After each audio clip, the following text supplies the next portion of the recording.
জানাচ্ছিলাম যে রামনবমীকে কেন্দ্র করে ইতিমধ্যে রাজনৈতিক চাপানো তো তুঙ্গে রয়েছে, আর এর মাঝেই আক্রান্ত হচ্ছে হিন্দু সনাতনীরা। গতকাল যে ছবি আমরা দেখিয়েছিলাম যে হিরণ্ময় প্রভু, তার উপরে হামলার ঘটনা ঘটেছিল, এখন তার শারীরিক অবস্থা আপাতত স্থিতিশীল রয়েছে বলেই জানা গিয়েছে, কেননা তার মাথায় এবং গলায় স্ক্যান করা হয়েছে। তিনি গতকাল রাতে গলা ভাত খেয়েছিলেন এবং বাড়ি থেকে রান্না করে আনা, অর্থাৎ ভক্তরা যে রান্না করে আনা খাবার এনেছিলেন সেই খাবারও খেয়েছিলেন হিরণ্ময় গোস্বামী মহারাজ। তার শারীরিক অবস্থা আগের থেকে অনেকটাই স্থিতিশীল রয়েছে, এমনটাই জানিয়েছেন তার সঙ্গী লাল বাবা মহারাজ।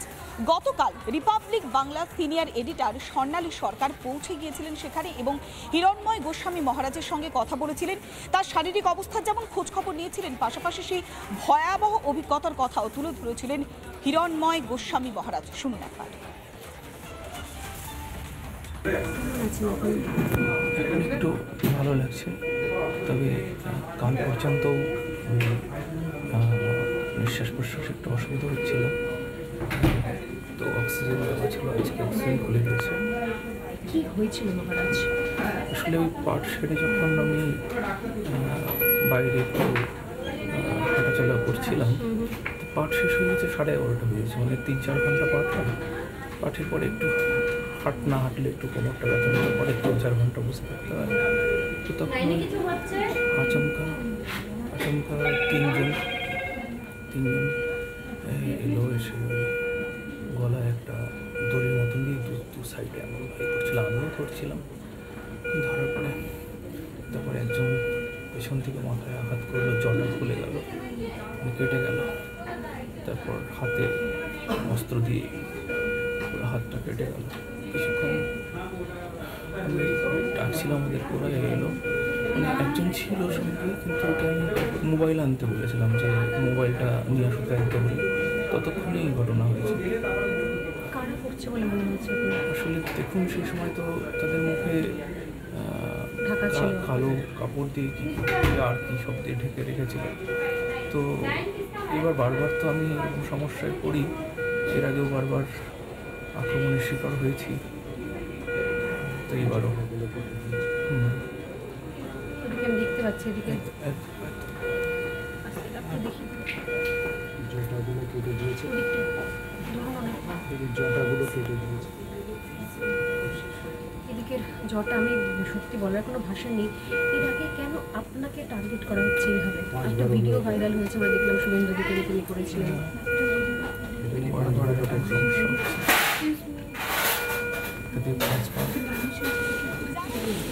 কথা বলবে তাদেরকে আক্রান্ত হতে হবে।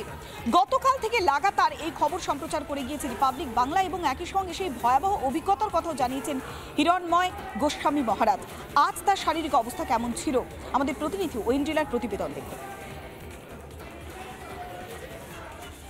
পশ্চিম মেদিনীপুরের দাসপুরে আক্রান্ত হিন্দু সন্ন্যাসী মহারাজ হিরণ্ময় প্রভু, তারপরে তাকে তড়িঘড়ি নিয়ে আসা হয় কলকাতার এই বেসরকারি হাসপাতালে। ভগবদ্গীতা পাঠ করে রাত্রিবেলা তিনি যখন পায়চারি করছিলেন, ঠিক সেই সময় কয়েকজন দুষ্কৃতী এসে তাকে এভাবে প্রাণঘাতী হামলা করে এবং তারপরই একেবারে অচৈতন্য অবস্থায় পড়ে থাকতে দেখেন তারই আরেকজন শিষ্য। তড়িঘড়ি খবর দেওয়া হয় এবং তাকে নিয়ে যাওয়া হয় হাসপাতালে। কিন্তু এই ঘটনার পর থেকে গোটা রাজ্য জুড়ে সন্ন্যাসীরা, সাধুরা প্রত্যেকে এই মুহূর্তে প্রতিবাদে নেমেছেন। হাসপাতাল সূত্রে খবর যে এই মুহূর্তে সংকট কাটলেও স্থিতিশীল রয়েছেন হিরণ্ময় প্রভু, তবে এখনো পর্যন্ত সংকট কাটেনি। চিকিৎসকদের তত্ত্বাবধানেই থাকতে হবে, আপাতত হাসপাতাল থেকেও তাকে ছাড়া হবে না বলে খবর পাওয়া যাচ্ছে। ইতিমধ্যেই যে খবর আরও যে তার মাথায়, কাঁধে সিটি স্ক্যান করা হয়েছে, গলায় এই মুহূর্তে তার চোট রয়েছে এবং তারই পাশাপাশি সারা শরীরে এই মুহূর্তে তার ব্যথা লেগেছে এবং পায়ে, পিঠেও চোট রয়েছে। ঠিকভাবে উঠেও তিনি বসতে পারছেন না, একদম গলা খাবার খেতে হচ্ছে এবং তারই পাশাপাশি একাধিক পরীক্ষা নিরীক্ষা হয়েছে, আজকে সেগুলো রিপোর্ট পাওয়া যাবে। সব মিলিয়ে তার পালস রেট থেকে শুরু করে অন্যান্য শারীরিক অবস্থাও এই মুহূর্তে কী রয়েছে সবটাই এই মুহূর্তে দেখছেন চিকিৎসকরা। তবে চিকিৎসকদের যে পর্যবেক্ষণ, তাতে এখনো পর্যন্ত অনেকটা টাইম লাগবে মহারাজকে সুস্থ হতে। সব মিলিয়ে এই মুহূর্তে তত্ত্বাবধানে রয়েছেন চিকিৎসকদের। হিরণ্ময় মহারাজ বেসরকারি একটি হাসপাতাল ইএম বাইপাসের ধারে, সেখানে এই মুহূর্তে ভর্তি রয়েছেন। তাকে দেখতে আসছেন দূর দূরান্ত থেকে তার ভক্তরা। ভিডিও জার্নালিস্ট অমিতের সঙ্গে ইন্দ্রিলা ঘোষের রিপোর্ট, রিপাবলিক বাংলা, কলকাতা। আমরা যে ছবি দেখালাম যে বারবার হিন্দু সন্ন্যাসীরা কেন বাংলার বুকে আক্রান্ত হচ্ছে এই প্রশ্নটা উঠে আসছে এবং হিন্দু সমাজ প্রতিবাদী গর্জন করছে। নিরঞ্জন আকড়ার সদস্য স্বামী রামানন্দ গিরি মহারাজ তিনিও কড়া ভাষায় নিন্দা জানিয়েছেন। শুনুন। আমাকে ওখানকার কিছু জিহাদি লোক, ওখানকার বলতে আমাদের অগ্রদীপ, আপনি যেখানে বলছেন প্রচার করেন বা যেখানে আমি থাকেন, যেখানে প্রচার করি, পাটুলিতে, পাটুলি, অগ্রদীপ, কাটোয়া, ওখানে। কাটোয়ার ওখানে আমি তো ওখানে আরএসএস এর মানে রামনবমীর প্রেসিডেন্ট হিসাবে কাজ করছি, তো আমাকে বিভিন্ন লোকে বিভিন্ন রকম হুমকি দেওয়ার চেষ্টা করছে। কি বলা হচ্ছে হুমকিতে? আপনি যে যে বলছেন আমাকে তুলে নিয়ে চলে যাব, তুলে নিয়ে চলে যাবে, প্রাণনাশেরও হুমকি দিচ্ছে এরকম? তুলে নিয়ে চলে যাব বলছে, তুলে নিয়ে চলে যাবে। তুলে নিয়ে চলে যাব, তুলে নিয়ে চলে যাওয়া মানে তার শব্দের অর্থটা আর কি হতে পারে সেটা তো আপনি বুঝতে পারছেন। কারা বলছে এই কথা? জিহাদি। আপনি জানিয়েছেন পুলিশে এখনো পর্যন্ত যে আমার কাছে এরকম হুমকি আসছে? হ্যাঁ, আবার আমি এখনো পর্যন্ত জানাইনি, তার কারণ আমি ভয় করি না, আই ডোন্ট কেয়ার। আমার আগেও কেউ নেই, পেছনে কেউ নেই। আমাকে যদি মেরে যায় মরে যাবো, কিন্তু আমাকে মারার আগে আমিও তাদের দুজনকে মেরে দিয়ে মরবো। কিন্তু আপনি বলছেন যে এরকম ভাবে হুমকি আসছে, কিন্তু মানে ভয় তো অবশ্যই রয়েছে। না, মোটেই ভয় করি না। কেন ভয় করবো? আমি হিন্দু সনাতন ধর্ম, আমি বেদান্তিক, আমি বৈদিক সাধু একজন, আমি কেন ভয় করবো? তারা আমাকে দেখে ভয় করবে, আমি কাউকে ভয় করি না। বালুরঘাটের দিকে, কেননা বালুরঘাটের যে আত্রেয় নদীর বাঁধ, সেই বাঁধ পুরোপুরি মেরামতি করা হয়নি। তাই যখনই বর্ষা নামে তখনই মানুষজনের ত্রাহি ত্রাহি দশা। একদিকে জল ভরে গিয়ে গ্রামে ঢুকে যায়, প্লাবিত হয় একের পর এক এলাকা।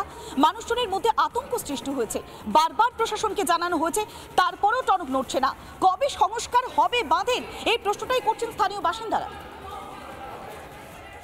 আমাদের আশঙ্কা আমাদের বাড়ি ঘর কিছু থাকবে না এই ড্যামের জন্য। এখন যে অবস্থায় আছে মানে বর্ষার সময় হলে মানে নদী টদী সব মানে একটা বাড়ি ঘর ভাঙ্গা শেষ হয়ে যাবে। এ যেন হিতে বিপরীত। প্লাবন আটকাতে বালুরঘাটে আত্রেই নদীর ওপর যে বাঁধ তৈরি হয়েছিল তারই গার্ডওয়াল ভেঙে পড়ার ফল হতে চলেছে উল্টো। প্রায় 2 মাস পরেও পুরোপুরি সারানো হয়নি ক্ষতিগ্রস্ত গার্ডওয়াল। এতেই সিঁদুরে মেঘ দেখছেন এলাকাবাসী। খরার সময় ভেঙে গেছে, এবার বর্ষাকালে আসলে আমাদের বাড়ি ঘর এখানে কিছু থাকবে না। সরকার কি আমাদের বাড়ি করার জায়গা কিনে দিবে না কোনোদিন? তাহলে আমরা পাবলিক কিভাবে বাঁচবো? আমরা মানে খুব এখন আশঙ্কায় মানে আছি যে বর্ষা চাপলে মানে এগুলা তো বাড়ি ঘর তো এগুলা কিছুই থাকবে না। বর্ষাকালের কথা ভেবেই বুক করছে দুরু দুরু। দুকুল ছাপিয়ে সবকিছু ভাসিয়ে নিয়ে যাবে নদী।